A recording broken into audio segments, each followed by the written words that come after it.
see you swim. Now ski. Spray. Macho Man. Sound your horn. Ring the bell. Okay.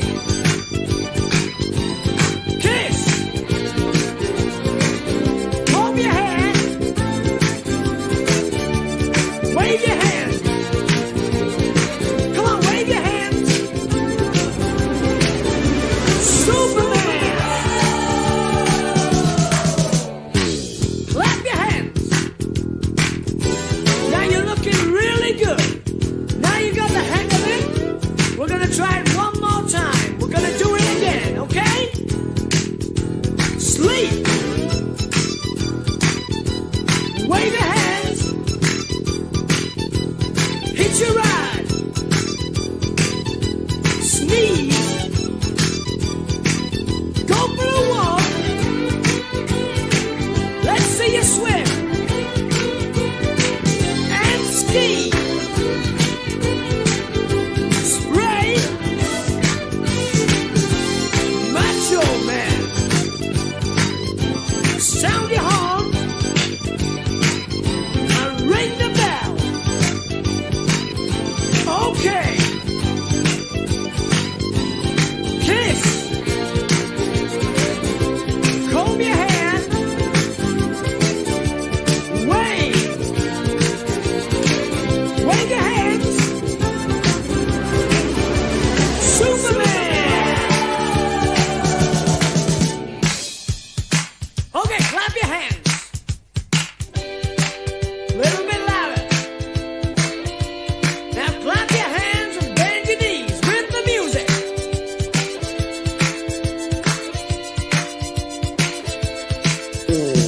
Right, what we're gonna do now. Now you've really got the hang of this. We're gonna try it one more time, but a little bit faster. Okay? Sleep. Wave. Hitch a ride. Speed. Walk. Swim. Ski. Spray. Macho. Blow your horn. Ring the bell. Okay. Kiss. Comb your hair. Wave.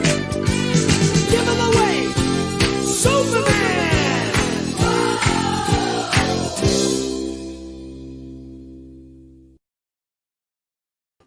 Hello, everyone. I had to put that one on. That made me laugh. Seeing Mr. Spratlin flying across the screen as Captain America. How are you all? Oh, we miss you all lots and lots. It's my turn. It's Wednesday.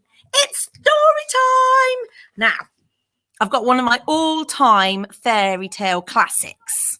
And I particularly like this book because I love the artwork in it, the illustrations. Look. It's a Cinderella story, but it says it's an Art Deco love story. Art Deco is a particular kind of art. Now, here we go. Let's have a look at my pictures. In a time not too long ago, and in a land much kind of like our own, there lived a young and beautiful girl. Her name was Greta, and she lived alone with her father. You see, the pictures are good, aren't they? Greta's father was a kind man.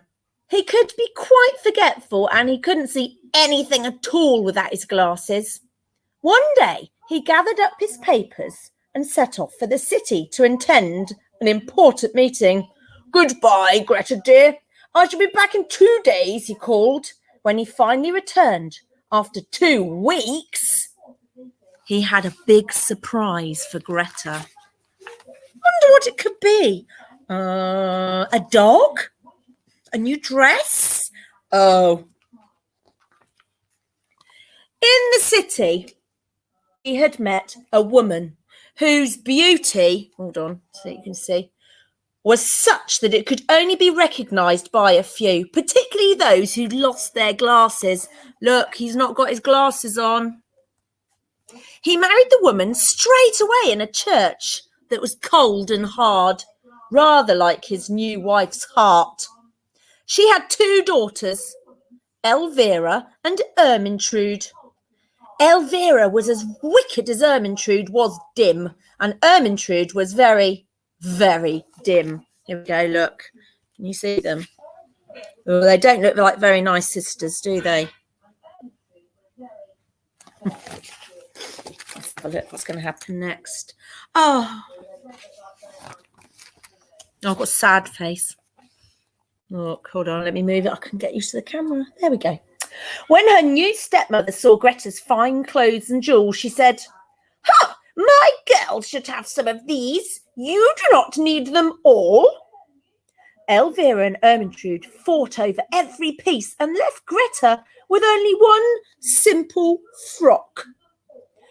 "Greta, your room is perfect for my girls. You can find another," her stepmother said smugly. So Greta was forced to sleep in the kitchen. At night, she lay by the fire to keep warm. When she wakened, she was always covered in dust and cinders. Elvira and Ermintrude started calling her Cinderella, and soon even her father called her by that name.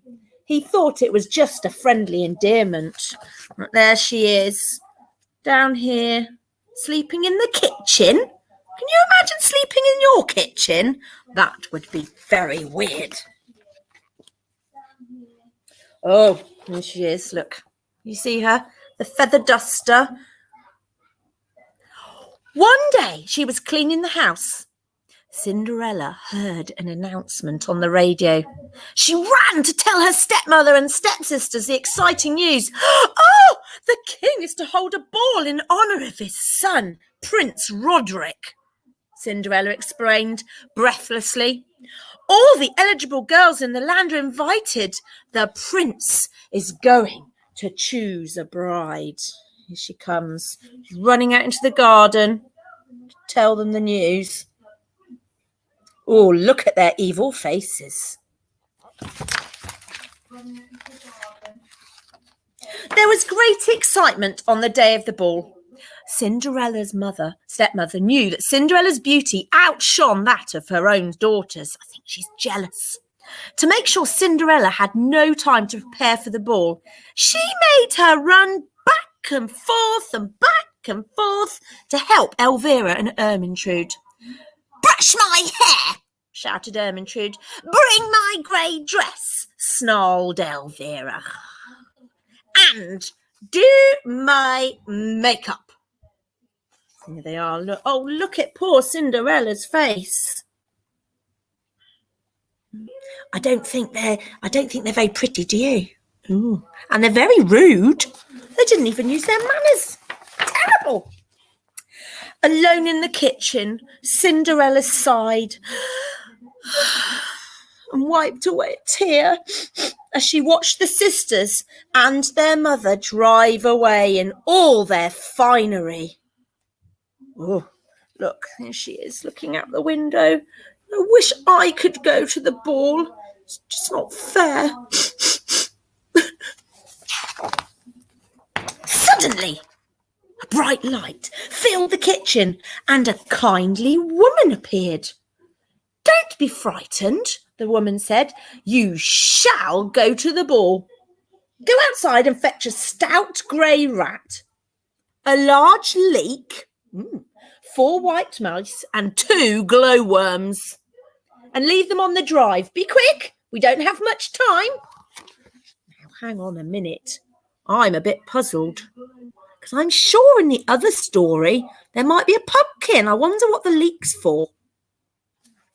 Any ideas? Well, Cinderella did just as she was told. Then the kindly lady closed her eyes and said, "Magic, magic, work on all. Get Cinderella to the ball." a rumble was heard. Then a flash of light, whoosh, revealed a chauffeur standing in front of a gleaming white car. Cinderella found that her rags had changed into a beautiful gown, and on her feet were glass slippers. "You are ready," said the kindly lady, "but beware, you must be home before midnight." With that, she disappeared, and Cinderella climbed into the car and sped off to the ball. Oh, look at her in her beautiful 1920s ball dress. Oh, I know what the leek was used for. Look at this picture. Look at that. Can everyone see? The pumpkin was turned into a carriage, but look, the leek is turned into a very, very fancy, long, gleaming car. Wow. And here's the chauffeur. Oh, hang on. There.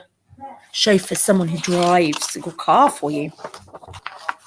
Well, the ball was already in full swing when Cinderella crept in, anxious, in case her stepsisters recognised her. "Oh, this is hopeless," Prince Roderick muttered to himself as he prepared to leave. "There's no one here whom I find interesting." You see, look, the party's under full swing. They all dance. There's a grand piano.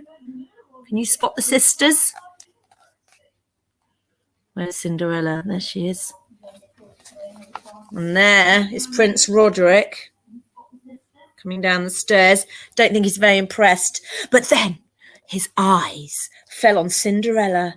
In an instant, he fell in love. The prince took Cinderella's hand and led her to the dance floor. They danced together for the rest of the evening. Oh, look. Wow, so elegant. And everyone, even her stepsisters, wondered who the beautiful girl could be. Then the clock began to strike midnight. Dong! Cinderella, remembering the kindly woman's warning, raced to the door. As she ran down the palace steps, hey, look, can you see? Her beautiful clothes began to turn into rags. In her haste, she lost one delicate glass slipper on the stairs, but she managed to slip the other one into her pocket. Phew. Oh no, there's the shoe. It's about to fall off. Good job she put the other one in her pocket. Well, in the car park, Cinderella found her leek, her rat, the mice and the glowworms, where the car and the chauffeur had been. Gathering them up, she ran home as fast as she could. Poor Cinders. Prince Roderick held Cinderella's dainty glass slipper in his hand. "Oh, the girl whose foot fits this slipper shall be my bride," he vowed. He knew he could never love another. Oh, look, poor Prince Roderick. Oh, he looks heartbroken. He's gonna find her though, isn't he? Oh dear, look at this picture. Hang on, you see? Oh, Mrs. Johnson, get it right. The next morning, breakfast was interrupted by another announcement on the radio. The prince planned to visit every girl in the land that very day to find the stranger with whom he had danced. Cinderella's stepmother did not know that Cinderella had been at the ball, and she did not want to take any chances. She was determined that the prince would not see Cinderella's beauty. "Go and do the laundry," she ordered to get Cinderella out of the way. Meanwhile, Elvira and Ermintrude prepared themselves for the royal visit. And there is poor Cinderella, banned out of the way, having to do the washing on a mangle. This is called a mangle. It's an old-fashioned way of washing and drying your clothes. At last, the prince arrived. After greeting him, Elvira tried the shoe on. Her foot was too wide. Then Ermintrude pushed her foot into the tiny shoe. For one moment, it looked as though it might fit. Her foot was too long. Look at that. Oh, they look like they're desperate, don't they? Somebody's watching from up here. Who do you think that is? He's got her eye.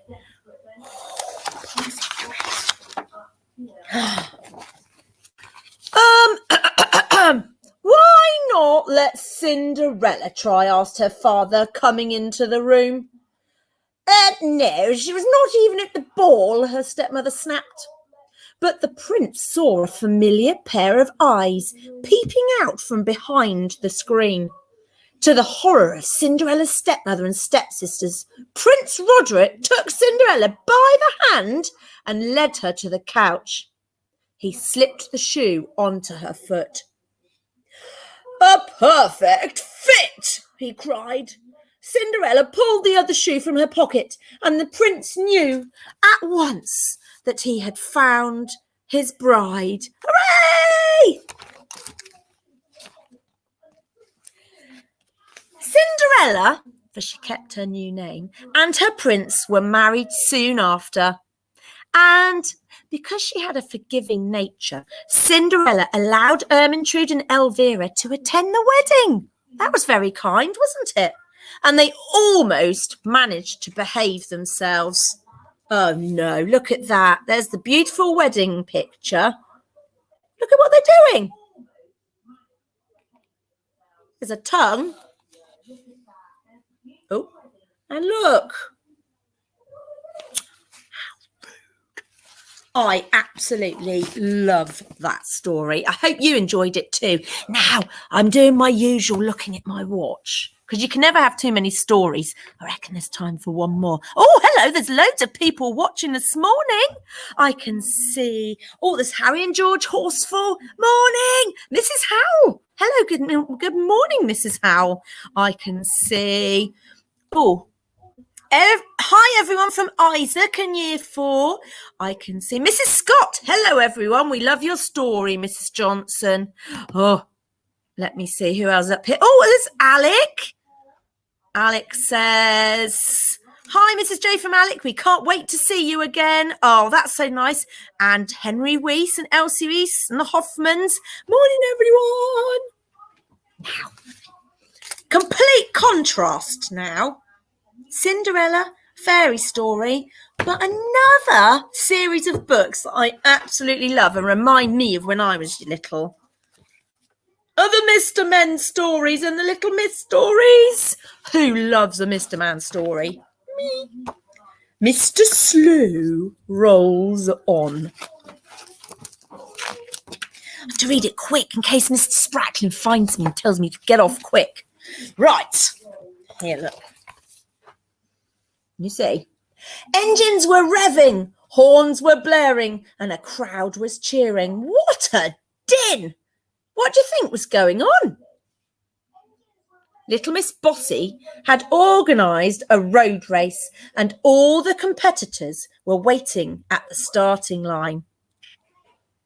Oh. Of course she would, Little Miss Bossy. Oh, I love this one. And here we have Mr. Clever, announced Little Miss Bossy.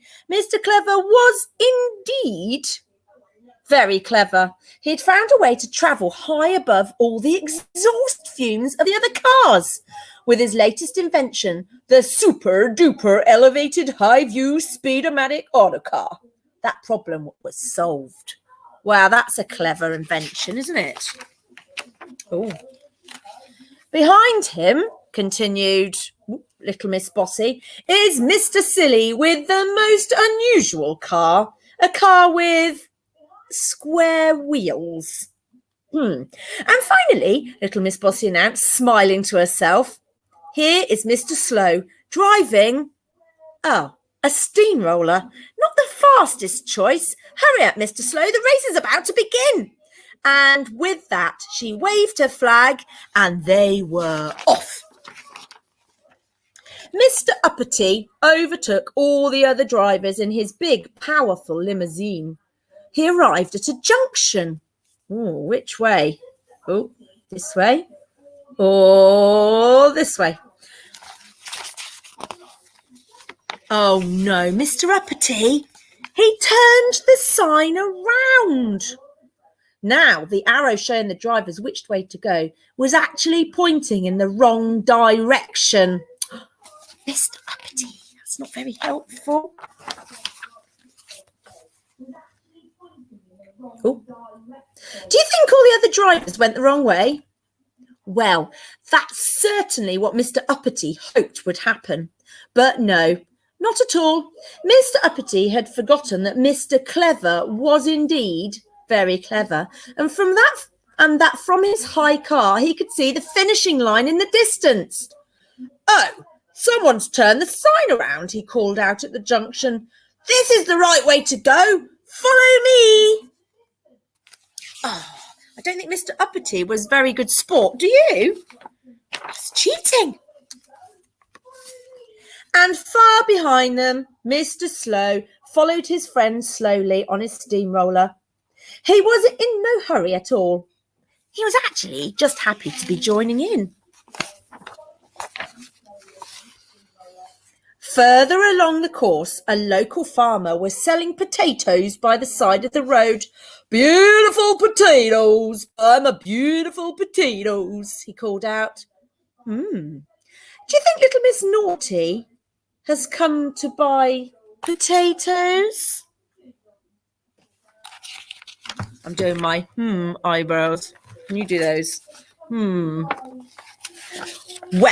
if you know little Miss Naughty like I do, certainly not. She's come to cause trouble. Oh no. Soon the farmer was buried under a huge pile of potatoes. There were potatoes everywhere, and of course the potatoes had rolled all over the road. Danger! Potatoes on the road! Cried little Miss Naughty as Mr. Uppity drove up. Clear the road at once! Demanded Mr. Uppity. Well, that's out of the question, Mr. Uppity, said little Miss Naughty. You'll just have to wait. I think do you think she was trying to help the others out? So maybe she wasn't being naughty after all.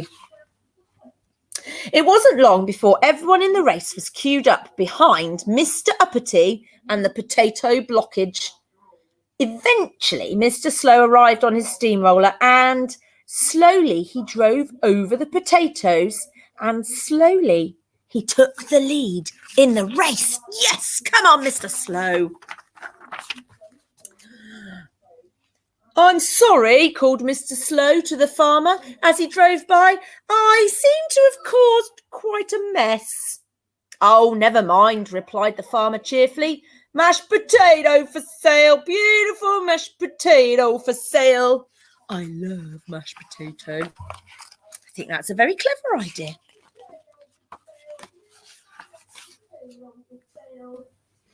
And just around the corner from all the mashed potato, a cheering crowd had gathered.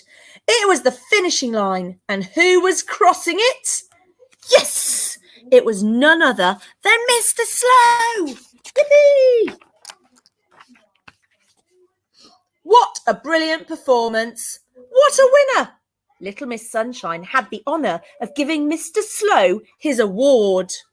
Oh, look, he's got a special wreath.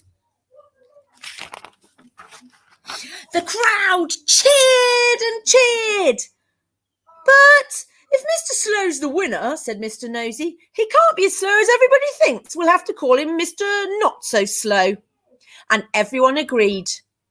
And as for Mr. Uppity, well, he now hates mashed potato. I think that was a really good ending to that story. Oh, I wonder if you love the Little Mr. Men and Little Miss stories. I wonder if you could draw one of your favourite Mr. Men or Little Miss, or even could you design a car for one of the other characters, just like Mr. Clever's car? That would be cool. I love those illustrations. I hope you're all having fun at home, enjoying all your home learning. It's nearly time for lunch here, so we're getting a bit hungry. I will look forward to reading another story next week.